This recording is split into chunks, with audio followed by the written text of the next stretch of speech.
Bonjour à tous et bienvenue dans cette nouvelle vidéo d'analyse on-chain pour Cryptost. Aujourd'hui, nous allons observer le comportement des participants grâce aux données directement issues de la blockchain de Bitcoin.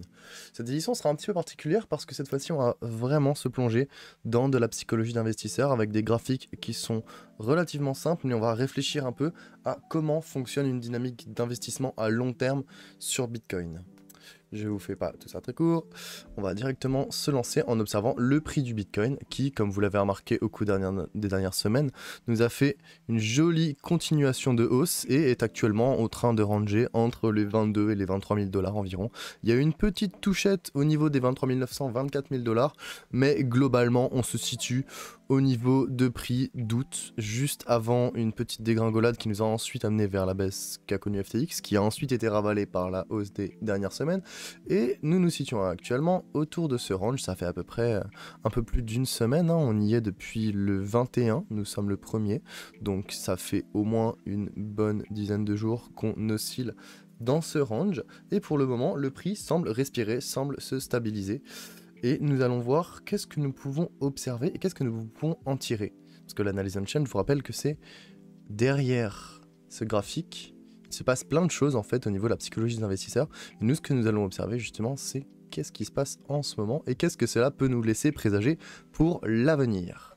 Premièrement, premier graphique, nous l'avons déjà observé pendant la vidéo d'il y a 2 semaines, nous avons les coûts de base on-chain qui sont donc des projections des prix réalisés, des projections des prix d'acquisition de certains type de cohorte d'investisseurs. Nous avons donc le prix réalisé à long terme en bleu, le prix réalisé de l'investisseur moyen en orange et le prix réalisé à court terme en rouge, qui représentent tous des prix d'acquisition avec des psychologies différentes.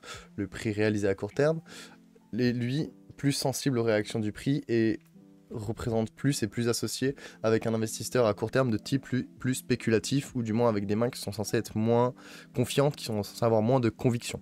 Le prix réalisé en orange, donc le prix réalisé normal, est lui le prix moyen de l'investisseur moyen, c'est-à-dire que c'est le prix d'achat d'un Bitcoin qui est à 100% dans la moyenne sur le réseau, donc littéralement c'est l'investisseur moyen, il n'a pas de psychologie particulière, c'est simplement une moyenne de ce qui se passe sur le réseau en termes de prix d'acquisition.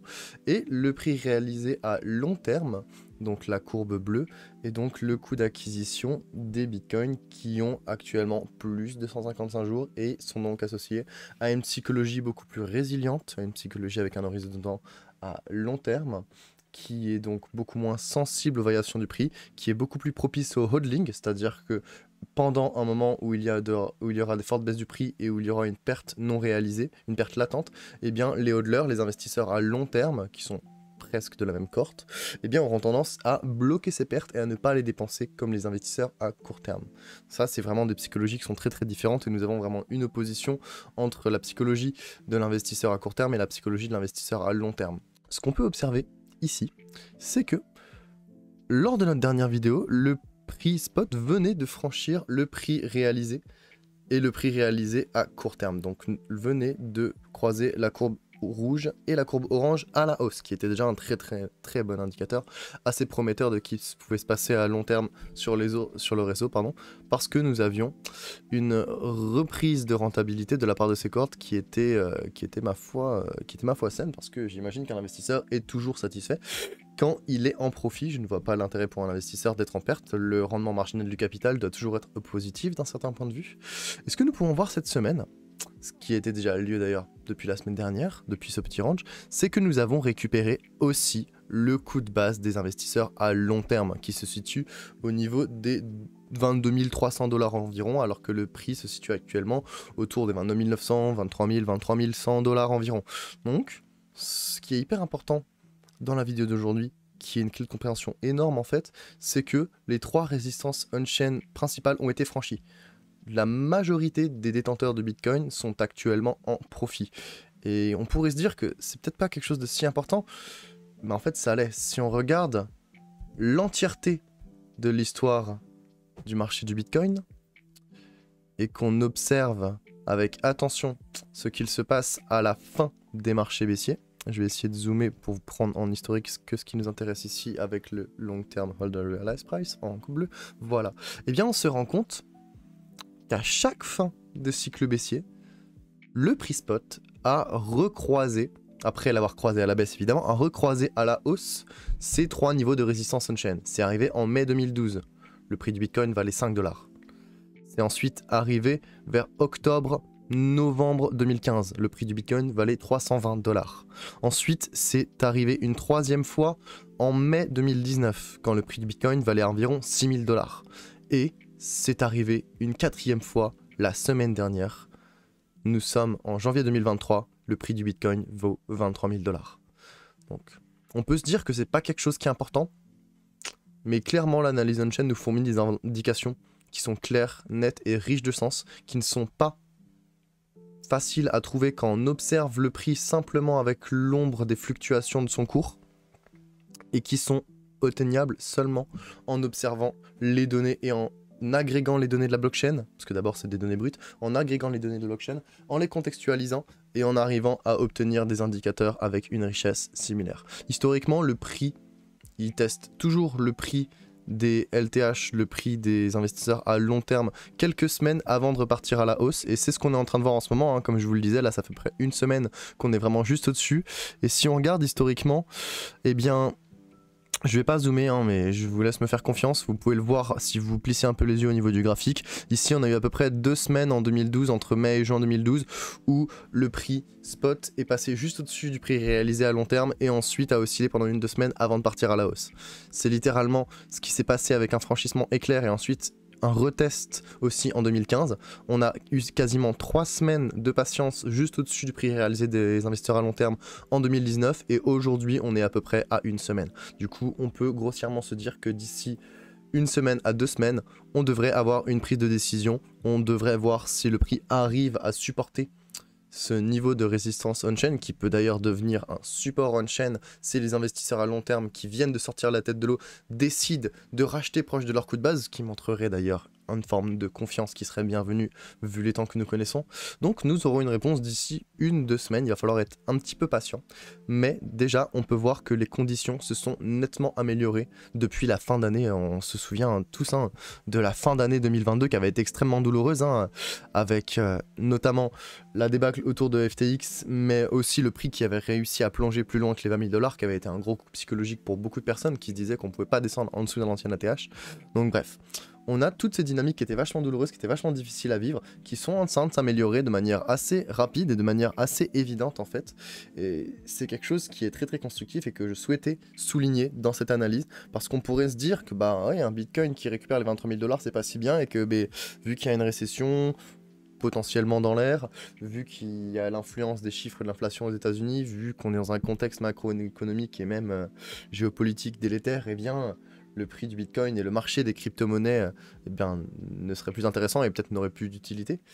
Eh bien on va se rendre compte que tout ce narratif n'est pas forcément très à jour et que le cours du Bitcoin, sans même parler de son utilité qui est fondamentale, le cours du Bitcoin, le prix du BTC, eh bien, a une volonté propre et elle dépend des décisions et des comportements des investisseurs sur sa chaîne que nous pouvons mesurer grâce à de tels graphiques. Nous allons directement passer au deuxième indicateur qui est relativement simple, qui est en fait une variante du ratio MVRV. Pour rappel, le ratio MVRV récupère le prix d'acquisition de l'investisseur moyen, la courbe orange que nous avons juste au-dessus, et la compare avec le prix spot. Ce que cela nous permet d'observer, c'est si le prix spot descend en dessous du prix de l'investisseur moyen, eh bien nous considérons que la majorité du marché, ou du moins l'investisseur moyen qui représente une forme de majorité sur le marché, eh bien est en état de perte.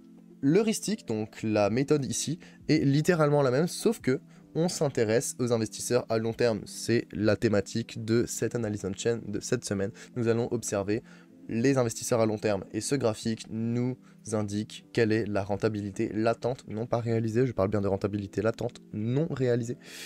La rentabilité latente des investisseurs à long terme, ces personnes avec une forte résilience qui sont capables de tenir avec des baisses énormes, qui détiennent des bitcoins sur plus de 155 jours, à peu près 5 mois environ. Ce graphique mesure l'écart entre le cours spot du BTC et le prix réalisé des investisseurs à long terme, ce qu'on appelle les LTH pour Long Term Holders. Pour faire simple, je vais appeler cet indicateur le LTH MVRV. Simplement, vous retrouvez dans la documentation beaucoup de simplifications du genre. J'ai préféré vous l'expliquer à l'avance, mais ce que nous regardons actuellement, je vais l'appeler le LTH MVRV pour plus de rapidité de ma part. Quand le LTH-MVRV est positif, le détenteur à long terme est en général en état de profit latent. Quand le LTH-MVRV est inférieur à 1, donc la zone verte que vous voyez ici sur votre écran, eh bien le détenteur à long terme moyen, lui, il est en perte latente. Nous sortons littéralement de cette période actuellement.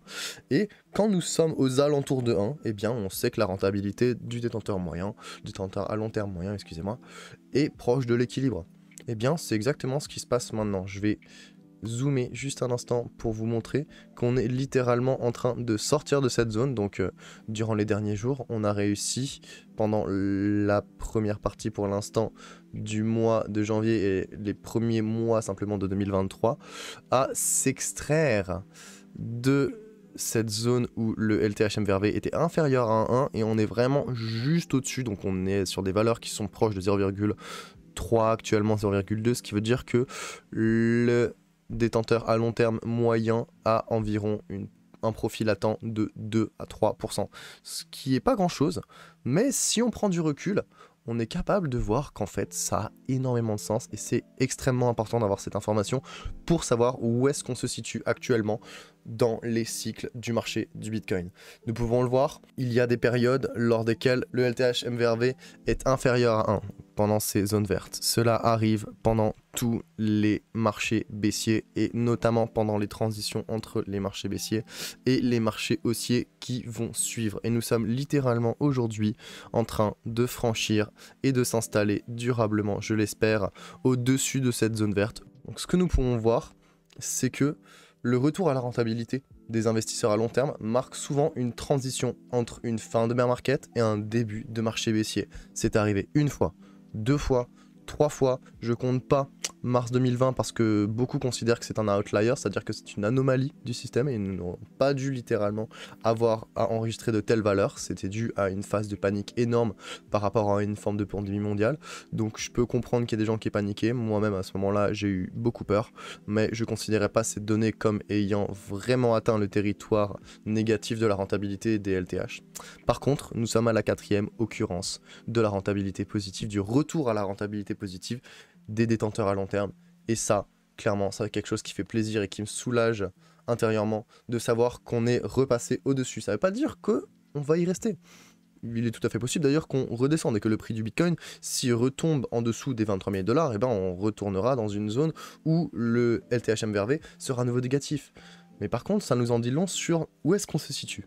Et on se situe dans une transition entre la fin d'un marché baissier et les débuts d'un marché haussier. Et j'invente pas ce que je dis, c'est pas juste ce graphique qui nous permet de savoir ça. Il y a toute une confluence de signaux que je vous expose au fur et à mesure de mes analyses écrites ou vidéo qui nous indiquent que nous sommes en train de connaître un épuisement des vendeurs, qu'il y a de moins en moins de pertes qui sont réalisées, qu'il y a certains même qui sont en train déjà de réaliser des profits alors qu'on est seulement à 23 000 $ et que la TH était à 69 000. Bref, il y a plein de choses qui nous font comprendre que le cycle baissier touche à sa fin, qu'il n'est peut-être pas totalement terminé selon certains. Je laisse le bénéfice du doute à ces personnes. Moi, ce qui m'intéresse, c'est d'observer la psychologie sous-jacente des participants et d'observer les mouvements de fond qui se créent et qu'on est capable d'observer sur la blockchain. Et c'est exactement ce que ce genre de graphique est capable de nous fournir comme information. Maintenant qu'on sait que les investisseurs à long terme, qui forment la cohorte la plus résiliente et qui est capable de créer de grands mouvements de marché, eh bien, cette cohorte vient de retourner à un état de profit latent. On sait donc qu'elle est extrêmement soulagée. Maintenant qu'on sait qu'elle est en état de profit latent, on aimerait savoir, est-ce qu'elle réalise des profits et est-ce qu'elle est encline d'ailleurs à réaliser des profits en ce moment? Est-ce que c'est intéressant pour un investisseur à long terme qui vient de sortir d'un état de perte latente, donc qui vient de sortir la tête de l'eau d'un certain point de vue, est-ce que c'est intéressant pour lui de distribuer tout de suite? On va voir que c'est pas tout à fait le cas, avec le graphique suivant qui comporte 2 métriques. Premièrement, l'offre détenue par les investisseurs à long terme, les LTH. Donc c'est l'offre de Bitcoin qui est âgée de plus de 155 jours. Et le deuxième graphique, c'est le LTH SOPR pour Long Term Holder Spent Output Profit Ratio, qui veut dire en français ratio de rentabilité des dépenses.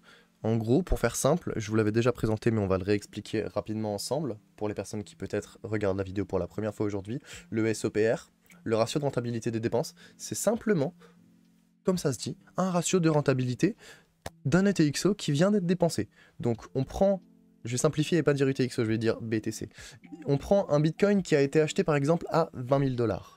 On le revend à 20 000 $. Eh bien le ratio de rentabilité, il est de 1. Il est à l'équilibre, il est nul d'un certain point de vue. Il n'y a pas de pertes et pas de profits qui ont été générés. Maintenant, on prend un Bitcoin qui a été acheté à 10 000 $. On le revend à 20 000 $. Eh bien on a un ratio de rentabilité qui est de 2. On a doublé notre investissement et donc on a vendu à profit. Et inversement, si on a un Bitcoin qui a été acheté à 20 000 $ et qui est vendu à 10 000, on a un ratio de rentabilité, un SOPR de 0,5 cette fois. Pourquoi? Parce qu'on a enregistré une perte de 50%. Dans tous les cas, le SOPR ne peut pas descendre en dessous de 0. On ne peut pas avoir une perte réalisée de plus que 100% d'un certain point de vue, 99,9%. On peut jamais faire du moins 200% en perte, hein. C'est mathématiquement impossible. Alors qu'on peut toujours faire 200, 300, 1000, 3000% en hausse, clairement.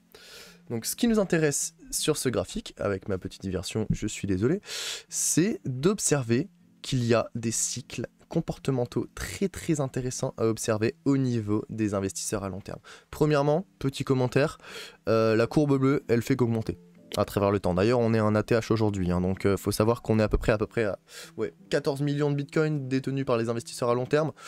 C'est juste énorme. Je vais pas faire le pourcentage de combien est-ce que c'est par rapport à l'infracirculation, je l'ai pas tout de suite en tête, on est à peu près à 19 millions. Voilà, je vais pas faire des maths parce que je suis pas bon pour ça là tout de suite, mais c'est pas grave, vous m'en voudrez pas. Ce qui est intéressant, c'est d'observer que sur le long terme, il y a de plus en plus d'offres qui est détenue, qui n'est pas dépensée, et donc ça montre qu'il y a une énorme confiance sur le long terme des investisseurs et des détenteurs de Bitcoin. Ça ne veut pas dire qu'ils vont jamais les dépenser, hein. Bitcoin est censé être une monnaie qu'on est censé dépenser, ou une réserve de valeur.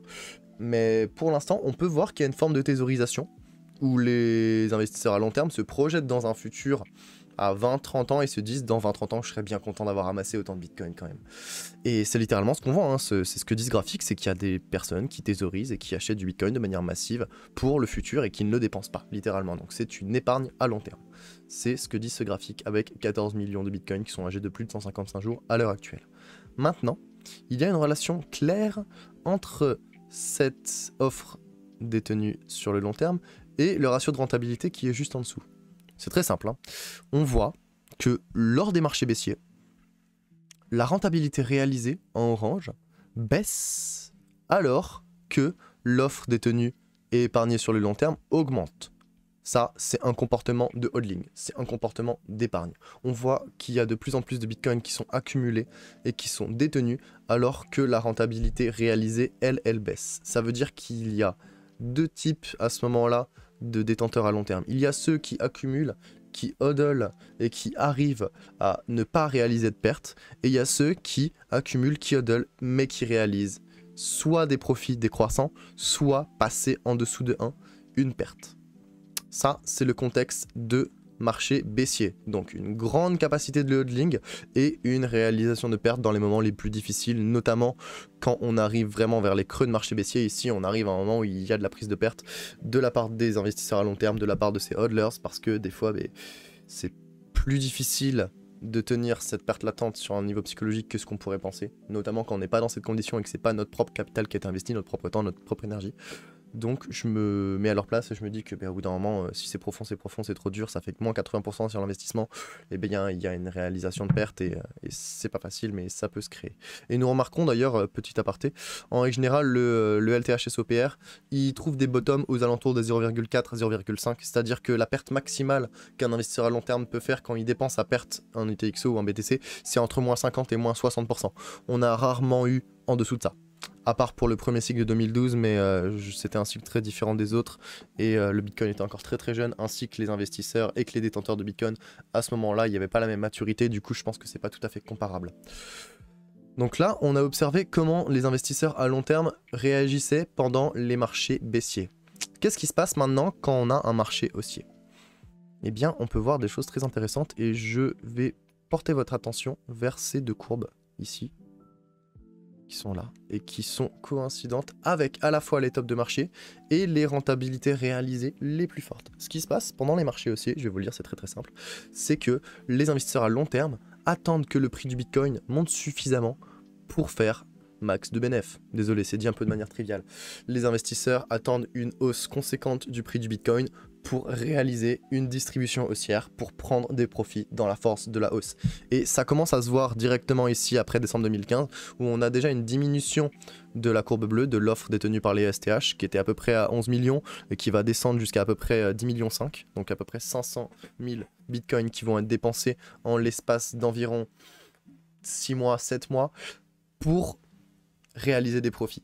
Donc on a vraiment une distribution lors d'un mouvement de hausse où les investisseurs à long terme vont réaliser des profits qui vont quand même être conséquents. Donc là à peu près on est à ce moment là déjà à du 80% de profit, hein, mais c'est peanuts en fait, parce qu'on se rend compte que les vraies prises de profit, elles se font au niveau des ATH, et d'ailleurs elles augurent même le moment où l'ATH débarque, parce que en fait quand on a une distribution énorme, là on était de retour aux 11 millions et on est redescendu au moment de l'ATH vers 8 millions de bitcoins détenus par les investisseurs à long terme, qu'on voit qu'on a une chute aussi drastique, une dilution aussi forte de la part des investisseurs à long terme, et qu'on a une rentabilité aussi haute qui monte jusqu'à quasiment 9 fois non, pardon, je dis pas, même pas 9 fois, excusez-moi, je me trompe.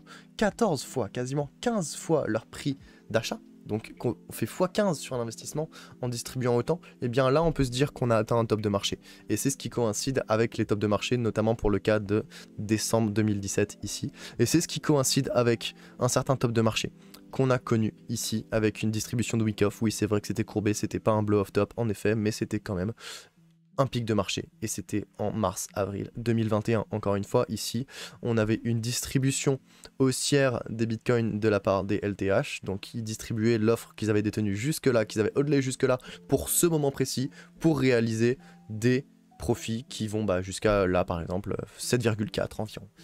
Donc ça, c'est très intéressant. On est capable, grâce à simplement 2 graphiques issus des données brutes de la blockchain qui ont été contextualisées, d'avoir l'entièreté d'un comportement d'investissement, ou de désinvestissement du coup. Et ça, je sais pas vous, mais je trouve quand même ça fascinant. Je vous ai détaillé d'ailleurs, c'est vrai que j'ai pas trop lu mes notes, je m'excuse si j'ai pris quelques libertés. Je vous ai détaillé ici dans la section ici tout ce que nous venons d'observer, hein. Donc clairement la phase 1 c'est la phase de hodling, du coup la rentabilité des LTH chute alors qu'un cycle de hausse s'achève, la cohorte bloque ses positions et accumule de manière agressive à mesure que le prix chute, donc c'est vraiment une forme d'opportunisme, et à la fois il faut tenir bon et il faut hodler parce que tous ces bitcoins sont achetés pas cher, il faudrait pas les revendre de sitôt. Pendant les moments les plus difficiles, donc pendant les creux ici on a la prise de perte, donc quand le marché devient vraiment trop difficile à gérer, la douleur atteint son paroxysme, et certains, des moins résilients des LTH, sont obligés ou décident en tout cas de vendre à perte. Donc ça c'est la phase numéro 2. Et la phase numéro 3, dans laquelle je suppose, par rapport aux comparaisons historiques que nous avons faites, que nous devrions y arriver d'ici peu, c'est la prise de profit. Du coup, c'est ce que nous avons décrit ensuite, c'est le retour de la rentabilité des LTH que nous avons vu dans le graphique précédent. Nous sommes de retour à une rentabilité positive, même si elle est faible et qu'elle est juste au-dessus de 1, c'est quand même sans équivoque. Nous sommes en rentabilité au niveau des investisseurs à long terme. Et maintenant que nous sommes en rentabilité, que ces personnes sont prêtes à réaliser des profits, il faudrait juste attendre du coup qu'une hausse du Bitcoin se manifeste et que nous reprenions peut-être les 28 000 ou les 30 000 ou que sais-je, c'est pas à moi de le décider, c'est à ces entités on-chain, pour qu'une prise de profit arrive et que la phase 3 s'enclenche. Phase 3, la rentabilité des LTH grimpe alors qu'un nouveau cycle de hausse commence, la cohorte débloque ses positions et distribue en prenant des profits de manière massive. J'ai la conviction profonde que nous sommes en transition entre la phase 2 et la phase 3. Et ce n'est pas seulement une conviction, parce que si c'était qu'une conviction, ce ne serait que mon propre avis d'humain avec mes biais. C'est une conviction qui est appuyée par des données statistiques. Donc là, on pourra toujours me dire que j'invente des affabulations, mais les comportements des participants sont cycliques. Évidemment, les cycles précédents n'augurent pas ce qui va se passer dans le futur.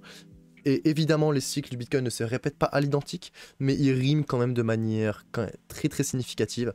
Et ce qui va se passer dans les prochains mois, c'est que si une hausse du Bitcoin a lieu, si une hausse du Bitcoin a lieu et qu'on arrive à récupérer, alors que nous sommes actuellement du coup avec une rentabilité latente des investisseurs à long terme positive, si le Bitcoin a réussi à récupérer suffisamment de prix ou de terrain pour que les investisseurs à long terme décident de distribuer et de vendre à profit, donc que le LTH SOPR retrouve des valeurs positives au-dessus de 1, eh bien ce sera le début d'un nouveau cycle de hausse, parce que cette offre qui va être distribuée, eh bien elle va être rachetée par des nouveaux entrants qui seront attirés par la hausse du prix, comme dans tout bull market d'ailleurs, hein.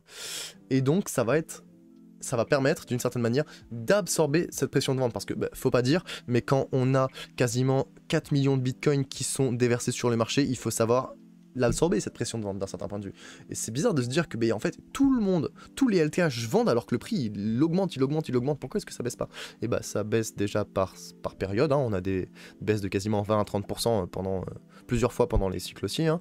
Mais surtout c'est parce qu'il y a tellement de nouveaux entrants, il y a tellement soit de nouveaux arrivants, soit de spéculateurs, soit d'institutionnels, et chaque vague de hausse du Bitcoin apporte tellement d'adoption et d'intérêt qu'il y a toujours des nouveaux entrants pour acheter ces ventes à profit des LTH, et il y a toujours suffisamment d'entités pour absorber cette pression de vente parce que la pression d'achat est encore supérieure, ce qui pousse bien d'ailleurs le prix à augmenter de consort.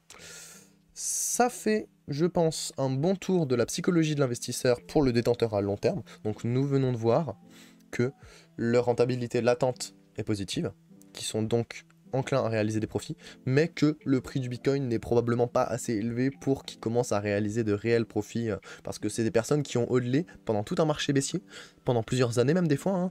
Je pense pas qu'ils seront ok d'avoir juste un petit 20% de profit, hein. Quand on voit qu'ils sont capables de réaliser des x14 ou des x7 pendant des tops de marché, je pense qu'ils vont attendre d'être au moins à x2, x3, voire x5 pour réaliser des profits.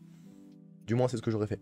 Mais encore une fois, ce n'est que mon biais, et là pour le coup c'était vraiment une spéculation de ma part. Pour confirmer qu'on est capable d'observer ce type de psychologie sur le marché, je vais vous offrir un dernier graphique, qui est d'ailleurs lui accessible à tous, hein, c'est du T1, donc ça veut dire qu'il n'y a pas besoin de payer pour avoir un abonnement chez Glassnode pour avoir accès à ce type de données.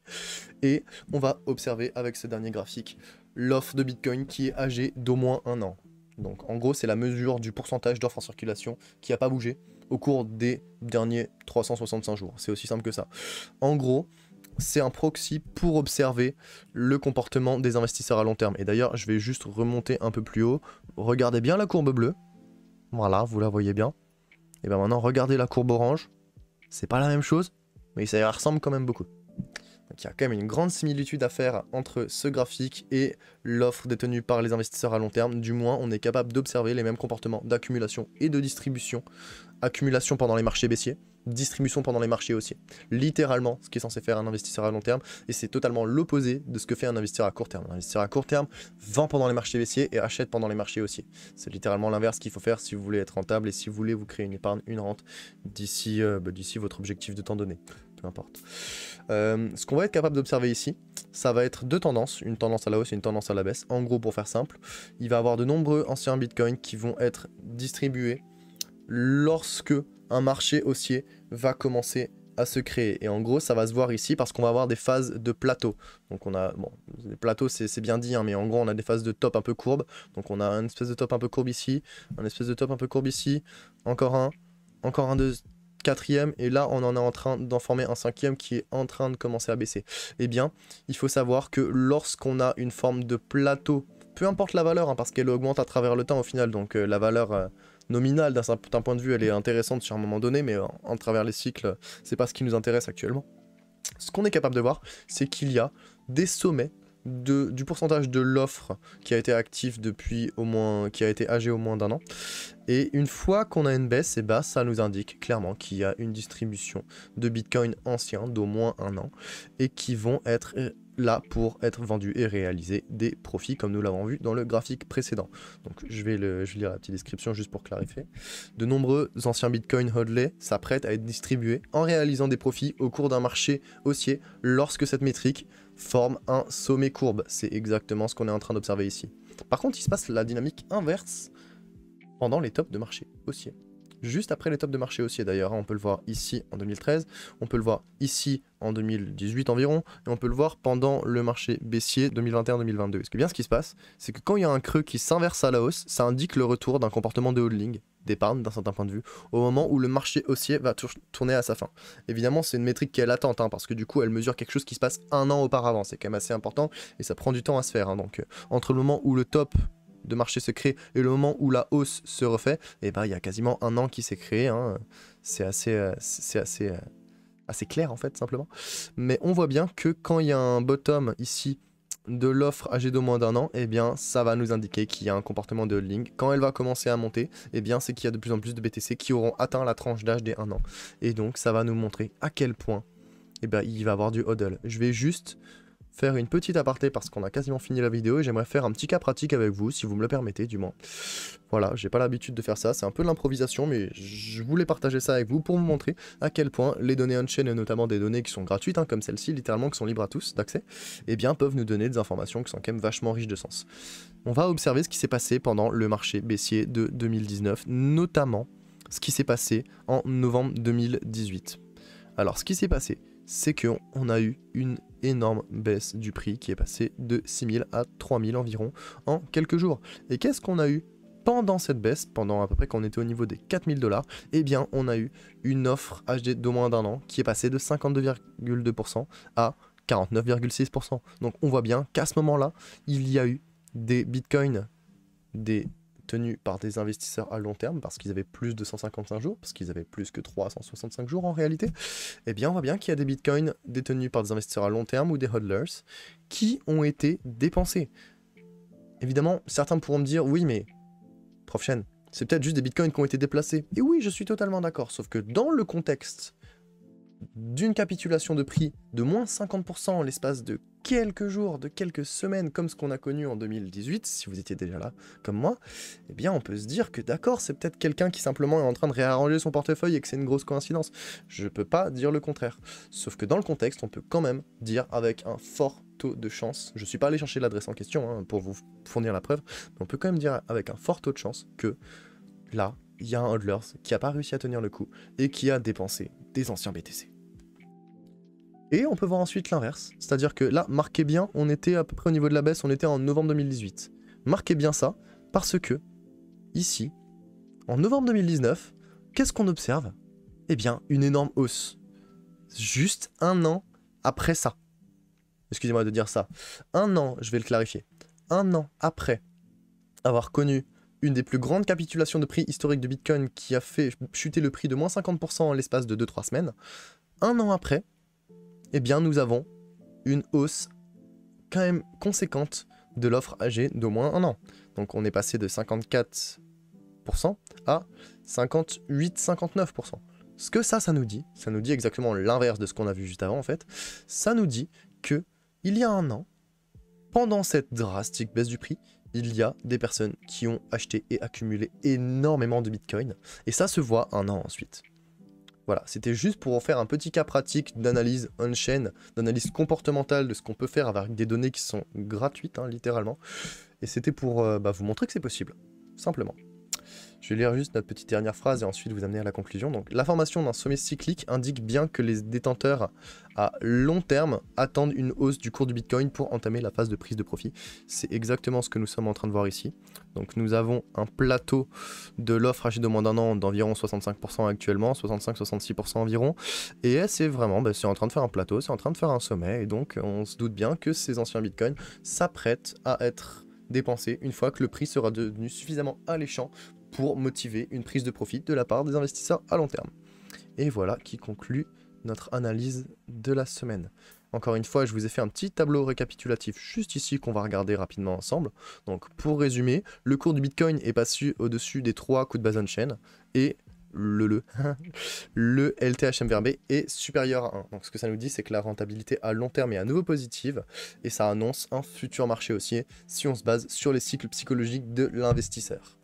Ensuite, on est capable de savoir, ou du moins de projeter, que le comportement des investisseurs à long terme devrait s'orienter vers la phase 3, donc une phase de distribution haussière, une phase de distribution et de prise de profit d'ici les semaines à venir. Et pour confirmer, parce que pour l'instant c'est encore une hypothèse qui est basée sur des données historiques extrêmement fiables, mais ça reste une hypothèse, et bien pour confirmer tout cela, confirmer sa dynamique, il faudra suivre de près l'offre des LTH. Si on a une baisse, ça veut dire qu'il y a une distribution. Il faudra suivre de près leur ratio de rentabilité. S'il y a une hausse, ça veut dire qu'il y a une prise de profit. S'il y a une hausse au-dessus de 1, je précise. S'il y a une hausse et que c'est au-dessus de 1, on aura une prise de profit. Et si on a une baisse de l'offre âgée de plus d'un an, eh bien ça montrera qu'il y a bien cette distribution et ça confirmera cette dynamique. Petit hiatus pour vous rappeler que nous sommes dans un contexte macroéconomique relativement délétère, incertain avec une récession, l'influence des chiffres de l'inflation aux US, qu'on ne peut pas tout à fait se fier à ce qui se passe dans les cycles précédents parce que c'est un contexte inédit dans l'histoire de Bitcoin, mais que malgré tout ça, vu la conformation de ce qu'on est capable de voir actuellement on-chain, je suis très optimiste. Et cela n'engage que ma propre personne. Encore une fois, je me dissocie de l'entité Cryptost quand je dis que je suis optimiste. Profchain est optimiste. Nous observerons ce qui se passe dans les prochains jours et dans les prochaines semaines avec le comportement des LTH. Je vous souhaite à tous une excellente fin de semaine. Si jamais cette vidéo vous a plu, vous pouvez toujours retrouver ce tableau dans les liens en description de la vidéo. Nous rejoindre sur Cryptost Research, la nouvelle entité de Cryptost, qui est à la fois un organisme de recherche et de publication sur des analyses techniques fondamentales, on-chain, sur les NFT, sur le Web3. On a deux formats, on a un Discord sur lequel on vous accueille et on vous épaule, on a une newsletter bimensuelle qui vous arrive dans votre boîte aux lettres pour 9,99 par mois. C'est peanuts comparément aux concurrents. Et si jamais vous voulez suivre cette vidéo et les autres vidéos on-chain, je vous invite à suivre les analyses on-chain du Profchain sur Cryptost. Si jamais cette vidéo vous a plu, vous pouvez aussi me suivre sur les réseaux, notamment sur Twitter. Ça fera toujours plaisir de savoir que je suis soutenu. Merci encore à tous. J'espère que cette vidéo vous aura plu, qu'elle aura été claire. Je suis preneur de tout commentaire dans les vidéos, notamment comme ce qui s'était passé avec la qualité du son qui a nettement été améliorée. Si la diction ne vous convient pas, si certains concepts on-chain vous sont étrangers, n'hésitez pas, je réponds pas aux commentaires sur YouTube, mais je les lis tous assurément, et je ferai en sorte de les prendre en compte pour les prochaines vidéos. Merci à tous, et bonne fin de journée. Ciao ciao.